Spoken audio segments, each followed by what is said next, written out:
Hey, let's go to via the Cowherd Global Satellite Network. Alex Rodriguez, Fox baseball analyst, 3-time MVP, 14-time All-Star. Let's talk about the Dodgers. The Dodgers, Alex, did not spend big money outside of Kershaw a few years ago. They've said no to Machado, no to Harper. Now, the young talent's wonderful, but this is May and June and early July. Do you think the teams that say no to the big stars pay a price later, or do you like what the Dodgers have done? I love what the Dodgers have done. I mean, from their front office has been incredible. Obviously, Doc Roberts has done a fantastic job circling that roster. And they're not 25 men deep. They're really 40 men deep. And the one issue they're going to have to deal with is they still have to replace Brandon Morrow from a couple of years ago, who was locked down 7th and 8th inning guy. Kenley Jansen is a couple of years older.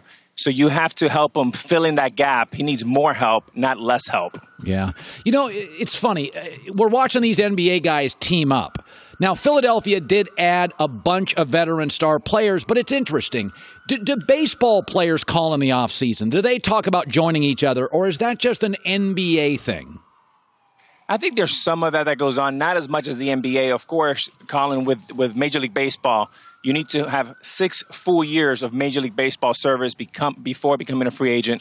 So free agency becomes kind of your once-in-a-lifetime opportunity to make the big bucks. So not as much as the NBA.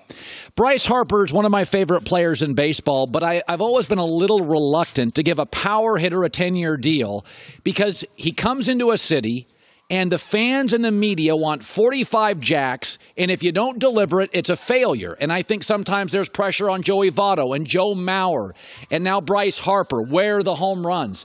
And I think hitting home runs can be very psychological. Did you love the Harper deal for the Phillies? Would you have made that move? I mean, home runs are high risk, high reward. I do like the deal for the Phillies. So, yes, I would have done that deal. But understanding the gift and the curse of the Philadelphia Philly fans, they're smart, they're passionate, they show up every day. That's also the curse for Bryce Harper. He has to show up. You're not going to trick them. You're not going to fool them. They're too smart. But Bryce Harper, he's too young, too good not to work out.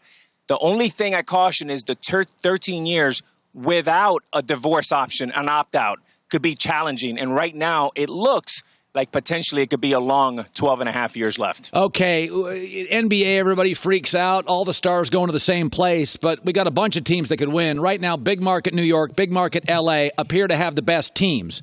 But going forward, again, this is summer baseball.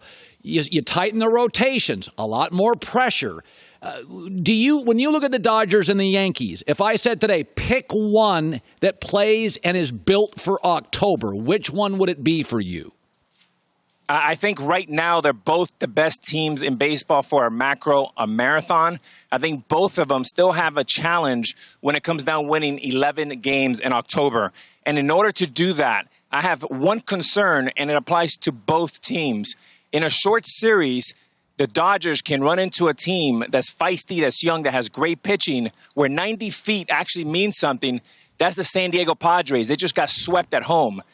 When you look at the Yankees, at a macro, they're going to home run you to death.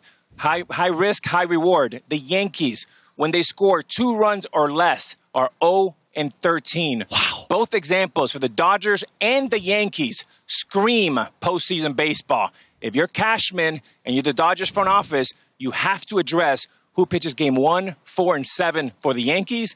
And for the Dodgers, who's going to be the Fernando Valenzuela? Who's going to be the Bob Welch of 1981, the Hershiser of 88? Until those 2 questions are answered, I think the Dodgers and Yankees still have a lot of questions to answer. Listen, we have what they, everybody now, because of analytics, I've heard a million times in my life, the baseball's juiced, blah, blah, blah. And my always takeaway is, no, analytics have changed. The game changes.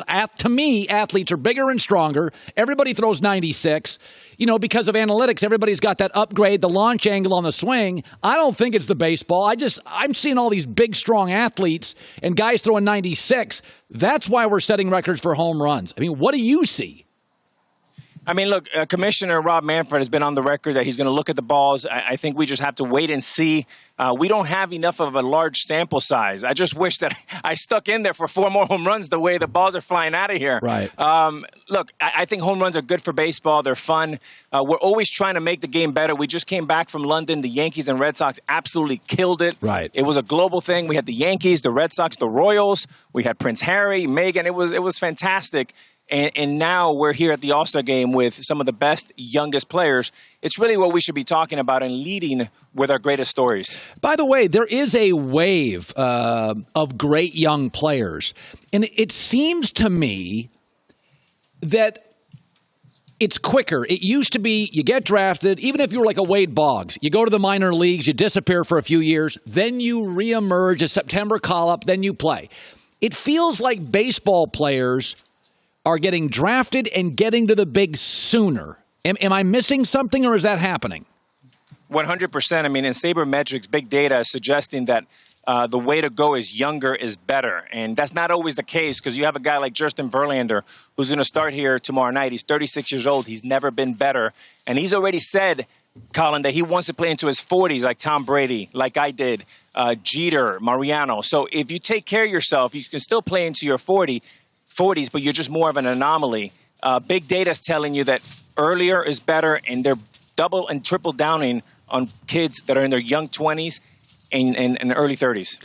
You know, Mike Trout, when the Angels signed him, they're a good revenue team. They're not the Yankees. You sign Mike Trout, and by the way, the Twins did this with Joe Mauer, the Reds with Joey Votto. It does limit some other moves.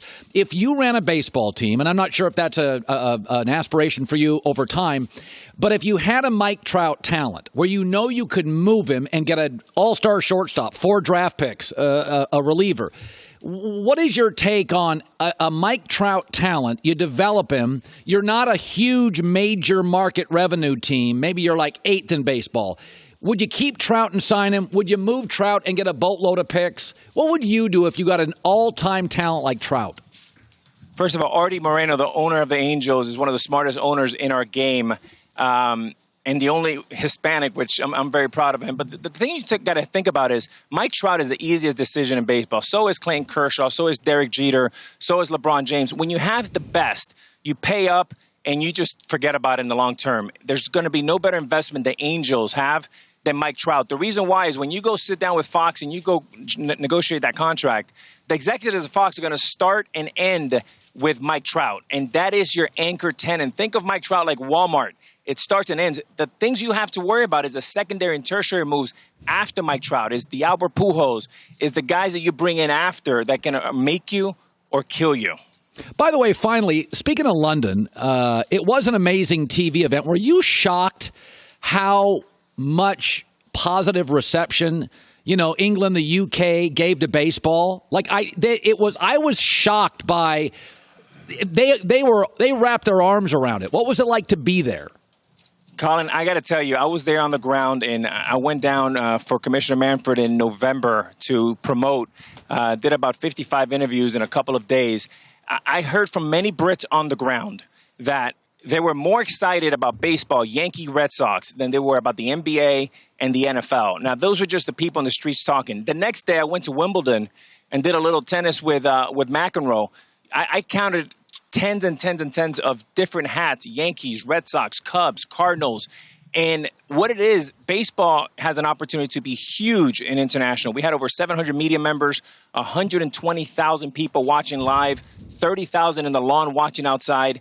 And the league the commissioner's office has many, many dozens of cities in Europe calling to say, when is Major League Baseball coming to our city next? So it was a huge, huge success for Major League Baseball. Alex Rodriguez, Fox has the All-Star Game. He is our analyst. Obviously, A-Rod, great talking to you. And when you're in L.A., stop by, come to the couch. We want to talk again. Next time we talk Lakers, University of Miami, and anything you want to talk about. All right. Thanks, A-Rod. Appreciate it. Hi, everybody. Thanks for watching. Subscribe here to get the latest from the show. Also, be sure to check out more of the best clips from The Herd or go watch a few segments from other shows on FS1.